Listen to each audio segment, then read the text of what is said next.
Salut à tous, le journal du foot de ce samedi 10 avril.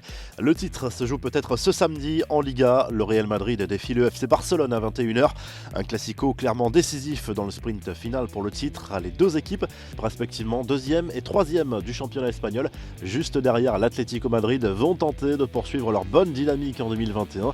Malheur aux vaincus, même si rien ne sera joué quoi qu'il arrive d'un point de vue comptable. Le vainqueur de ce classico, s'il y en a un, prendra un certain avantage psychologique dans le sprint final en Liga. Gérard Piqué est de retour dans le groupe du Barça. Le Real Madrid comptera notamment sur Karim Benzema pour faire la différence. Les infos et rumeurs du mercato, Mauro Icardi peut être sur le départ au PSG. L'attaquant argentin transféré définitivement l'été dernier ne se sentirait pas vraiment épanoui dans la capitale française où la concurrence est énorme. Ses agents auraient entamé des discussions pour un éventuel transfert lors du prochain mercato. Il a gardé une grosse cote en Italie. Le club parisien n'est pas fermé à l'idée d'un départ pour réduire sa masse salariale. Edinson Cavani, lui, vit sans doute ces dernières semaines en Europe. Même son entraîneur Ole Gunnar Solskjaer avoue que son joueur est indécis concernant son avenir.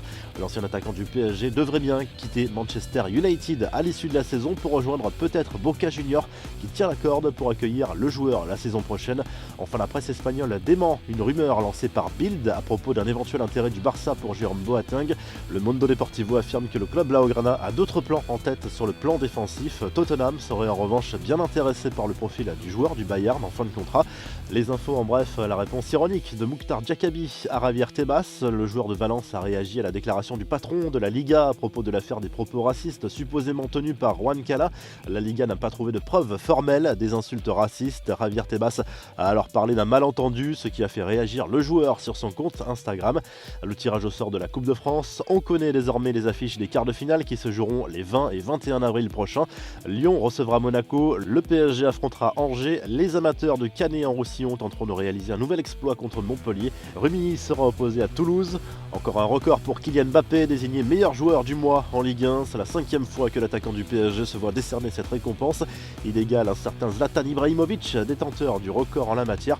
Enfin, la belle victoire des Bleus au féminin. Les filles de l'équipe de France ont battu l'Angleterre 3-1 en match amical vendredi à Caen. Et ce malgré l'absence de nombreuses joueuses lyonnaises. Les tricolores poursuivent leur belle série d'invincibilité. La revue de presse, le journal L'équipe revient sur la victoire importante du LOSC 2-0 à Metz en ouverture de la 32e journée de Ligue 1. Les Dogs mettent la pression sur leurs concurrents directs pour le titre avec provisoirement 6 points d'avance, notamment sur le PSG en tête. Le club parisien n'a pas le droit à l'erreur lors de son déplacement à Strasbourg ce samedi. Autre une de l'équipe ce samedi dans le sud de la France, elle est consacrée à Jorge Sampaoli. L'entraîneur de l'OM impose son style petit à petit à son vestiaire, mais il faudra du temps pour transformer réellement cette équipe. Le club olympien se déplace à Montpellier ce samedi soir. En Espagne, l'ensemble de la presse se penche très largement sur le choc du jour entre le Real Madrid et le FC Barcelone, à l'image du journal Marca qui place Lionel Messi et Karim Benzema en une.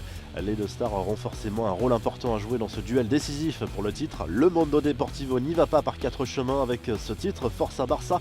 Le journal catalan parle d'un duel décisif dans la course au titre, même si l'Atlético Madrid reste en tête de la Liga. Et en Italie, Tuttosport parle du prochain mercato estival et évoque notamment l'intérêt du Real Madrid pour Kylian Mbappé.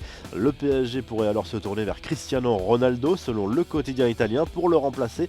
La vieille dame pourrait, elle, tenter d'attirer Mauro Icardi. Si le journal du foot vous a plu, n'hésitez pas à liker la vidéo et à vous abonner. Et à très vite pour un nouveau journal du foot.